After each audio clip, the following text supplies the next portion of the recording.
आप सभी को प्रणाम। जय सिया राम, राधे राधे। आज एक नया विषय और बहुत रोचक विषय हम आपके मध्य लेकर के आए हैं।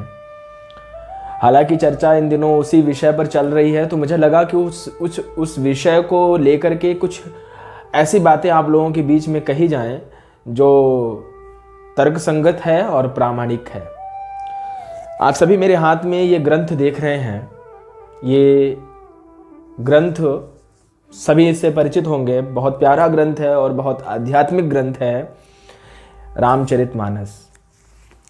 इन दिनों कुछ ऐसे निरक्षर मूर्खानंद हमारे समाज में आ गए हैं जिन्होंने इनके इस ग्रंथ का एक अक्षर भी नहीं पढ़ा है और इसके विषय में वो टीका टिप्पणी करते हैं। मैं उनके विषय में बहुत कुछ नहीं बोलूँगा और आप सभी का ज़्यादा समय भी नहीं लेना चाहता, तो बहुत कम समय में और आप सभी इसे समय निकाल करके और थोड़ा सा सुने और आपको अच्छा लगेगा। तो चर्चा रामचरितमानस को लेकर के है।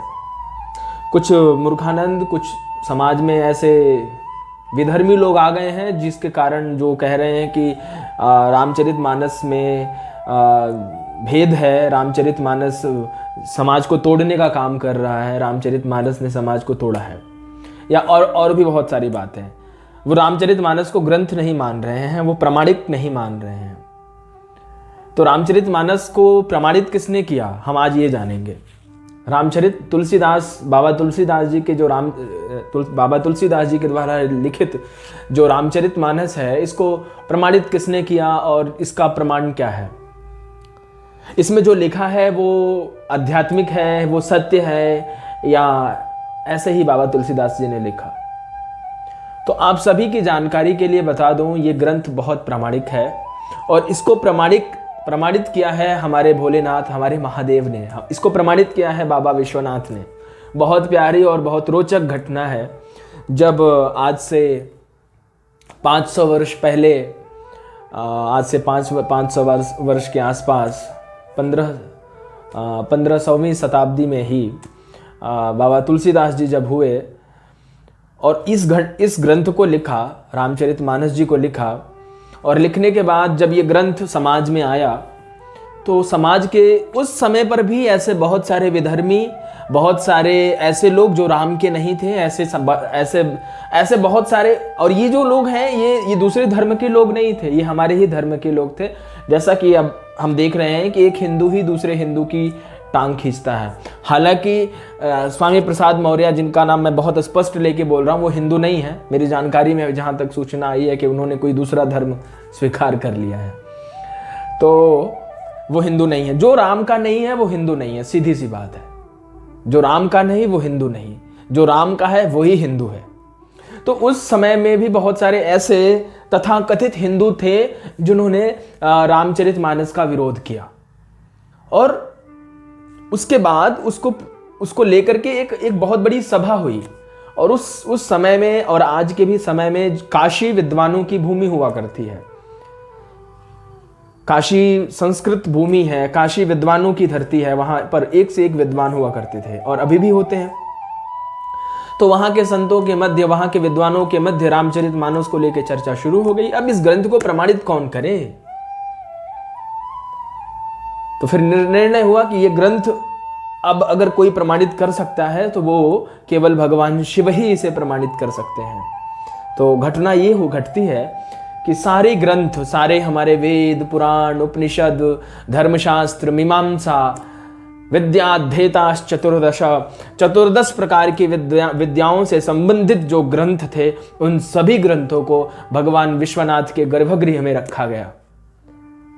और सबसे नीचे रामचरितमानस को रखा गया और इस रामचरितमानस जी के ऊपर जितने भी ग्रंथ थे उन ग्रंथों को रख दिया गया। और ये सोच करके मंदिर का पट बंद कर दिया जाता है, गर्भगृह बंद कर दिया गया, गर्भगृह का पट बंद कर दिया गया, ये सोच करके कि अगर ये ग्रंथ वास्तविकता में, इस ग्रंथ में कुछ सत्यता है, कुछ सुंदरता है, ये ग्रंथ वास्तविकता में समाज को कल्याण दे सकता है, समाज का कल्याण कर सकता है, तो भगवान शिव जरूर इसे प्रमाणित करेंगे।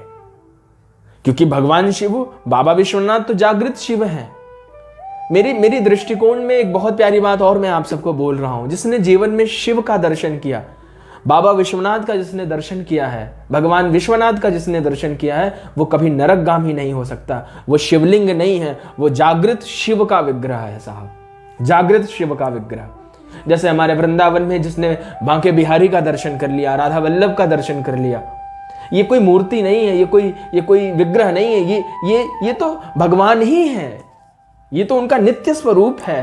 तो जिसने इस स्वरूप का दर्शन कर लिया, मुझे लगता है जिसने बिहारी जी का दर्शन कर लिया हो, जिसने राधा वल्लभ का दर्शन कर लिया, वो कभी नरकगामी नहीं हो सकता, वो तो जीते जी मुक्त हो गया। ऐसे ही हमारे भगवान विश्वनाथ हैं, जो हमारे संतों के लिए सतत जागृत हैं। वो मूर्ति नहीं है, वो कोई शिवलिंग नहीं है। शिवलिंग, वो जो शिवलिंग है जिसे हम शिवलिंग के रूप में देखते हैं, बहुत सारे लोग उसे पत्थर के रूप में देखते हैं, जिसके जैसे भाव, जाकी रही भावना जैसी, प्रभु मूरत देखी तिह तैसी। तो जैसी जिसकी भावना, वो उसी भाव से उसे देखता है। तो भगवान विश्वनाथ को सभी ने प्रमाणित भाव में देखा कि बाबा विश्वनाथ अगर इस ग्रंथ को प्रमाणित करेंगे तो यह प्रमाणित माना जाएगा, और ये सोच करके इस ग्रंथ को मंदिर के गर्भगृह में रख दिया गया। बहुत प्यारी घटना घटती है, मंदिर का पट बंद हो गया। प्रातः काल में मंगला आरती के समय ब्रह्म मुहूर्त में जब मंदिर का पट खोला जाता है, तो रामचरितमानस सबसे ऊपर रखा हुआ था, और रामचरितमानस के पहले पृष्ठ पर भगवान शंकर ने उसे प्रमाणित करते हुए वहां लिख दिया था, सत्यम शिवम सुंदरम, सत्यम शिवम सुंदरम। ऐसा महादेव ने, भगवान शिव ने रामचरितमानस के प्रामाणिकता के विषय में जो कथा आती है, वो ये कथा है कि रामचरितमानस को भगवान शिव ने प्रमाणित किया है। तो ऐसे महामूर्खों के प्रमाण को लेकर के हमें चलने की कोई जरूरत नहीं। जिस ग्रंथ को, और मैं ये जनता के, समाज के हर वर्ग के लोगों को बता देना चाहता हूं, शिव सबके हैं। अगर शिव ने इसे प्रमाणित किया है तो फिर इसे सभी को स्वीकार करना चाहिए। और जो भी राम के नहीं है, वो निश्चित रामचरितमानस का विरोध करेंगे, इसमें कोई संदेह नहीं है। वो निश्चित प्रश्न चिन्ह खड़ा करेंगे रामचरितमानस को, क्योंकि रामचरितमानस आपको जीना सिखाती है, रामचरितमानस आपको सामाजिक बनाती है साहब, रामचरितमानस आपको व्यवहारिक बनाती है साहब, रामचरितमानस आपको आध्यात्मिक बनाती है साहब, रामचरितमानस आपको करुणा देती है, रामचरितमानस आपको सत्य देती है, रामचरितमानस आपको राम देती है, रामचरितमानस आपको भक्ति देती है। रामचरितमानस वो विधा है जिसकी उंगली पकड़ करके आप अध्यात्म की एक लंबी दूरी तय कर सकते हो। रामचरितमानस ही वो ऐसा ग्रंथ है जो परमात्मा और जीव की दूरी को मिटा सकता है। परमात्मा और जीव को अभेद बताने वाला ग्रंथ है रामचरितमानस, न कि समाज को बांटने वाला ग्रंथ है। ईश्वर अंश जीव अविनाशी, चेतन अमल सहज सुख राशि। ये किसने लिखा? ये किस ग्रंथ में लिखा है? ये सब, ये जितना संसार है, ये जीव वर्ग जो है, जिसे हम जीव कहते हैं, जो जीवात्मा है, वो कौन है? तो गोस्वामी तुलसीदास जी महाराज ने इसी ग्रंथ में लिखा, और वो कहते हैं ईश्वर अंश जीव अविनाशी। ये जो जीव है, ये ईश्वर का ही अंश है। तो फिर हम ये कैसे मान लें कि जो ये कह रहे हैं वो बहुत प्रामाणिक कह रहे हैं? ये लोग, ये राजनेता लोग, मैं बार बार अपनी जनता जनार्दन से, बार बार अपने जो भी ये दर्शक इस वीडियो को देखते हैं, मैं उन सभी से कह रहा हूँ, यूट्यूब के माध्यम से जो भी इस वीडियो को देखेंगे, उन सब से एक आग्रह है कि सबके चक्कर में पड़ जाना प्यारे, कभी राजनेताओं के चक्कर में मत पड़ना। ना कभी विकास कर पाओगे, ना कभी आगे बढ़ पाओगे। अगर आगे बढ़ना है, विकास करना है, तो रामचरितमानस, भगवत गीता जैसे आध्यात्मिक ग्रंथों का अध्ययन शुरू करो और उसे अपने जीवन में ढालना शुरू करो। निश्चित एक न एक दिन आप ऐसी ऊंचाई पर पहुंच जाएंगे जहां की आपने कभी जीवन में अपने कल्पना भी नहीं की होगी। बस इस ग्रंथ पे भरोसा रखना। ये सभी समाज का ग्रंथ है, ये सभी जाति का ग्रंथ है। ना इसमें किसी जातिगत वर्ण व्यवस्था को लेकर टिप्पणी की गई है, ना ही कभी किसी समाज को बांटने की बात की गई है। जहां जिसे संदेह हो वो इसमें कमेंट में भी हमसे पूछ सकता है, और जिसे संदेह है वो रामचरितमानस को ऊपर से नीचे अच्छे से पढ़े, उसे उसका उत्तर रामचरितमानस में ही मिलेगा। तो मुझे उम्मीद है आप सबको ये कथा अच्छी लगी होगी कि इस रामचरितमानस को प्रमाणित करने वाले जो विद्वान हैं, जो ईश्वर हैं, वो स्वयं देवाधिदेव महादेव हैं। भगवान शिव ने ही रामचरितमानस को प्रमाणित किया है।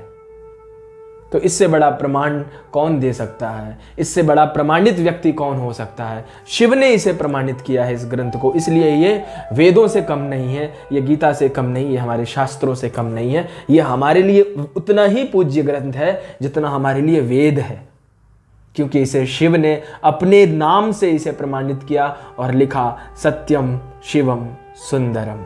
ये जो बोलते हैं आप, ये कहाँ लिखा था? सर्वप्रथम ये रामचरितमानस पर भगवान शिव ने अंकित किया था। इससे बड़ा प्रमाण और क्या दूं मैं आप सभी को? इससे बड़ा कोई प्रमाण नहीं है। रामचरितमानस को भगवान शिव ने प्रमाणित किया, तो आप सभी इसे सुने और आनंदित हो और जगें, खूब खिलें और खूब खुलें, तभी विकास हो सकता है। इन ऐसी ओछी निकृष्ट तुष्टीकरण राजनीतिज्ञों के चक्कर में पड़ेंगे तो आप अपना भी समय और समाज का भी समय और अपना भी जीवन, दूसरे का भी जीवन व्यर्थ ही गंवा देंगे प्यारे। ऐसे लोगों के चक्कर में ना पड़े। ऐसे लोग आते रहेंगे, जाते रहेंगे और उंगली उठाते रहेंगे। जब रामचरितमानस लिखी गई थी तब भी ऐसे ही लोगों ने बहुत उंगली उठाई और एक बार गोस्वामी तुलसीदास जी ने भी इसे प्रमाणित कराया। और किससे कराया? भगवान शिव से ज़्यादा प्रमाणित व्यक्ति कोई नहीं है, जो स्वयं ईश्वर हैं, शंभु महादेव। तो भगवान शिव ने इस ग्रंथ को प्रमाणित किया है। आप सभी पढ़ें, आनंदित हों और आप सभी के जीवन में रामचरितमानस जैसा ज्ञान, रामचरितमानस जैसा बोध, रामचरितमानस जैसी भक्ति प्रकाशित हो। आप सभी का जीवन आनंदमय हो, यही शुभकामना। हर हर महादेव। जय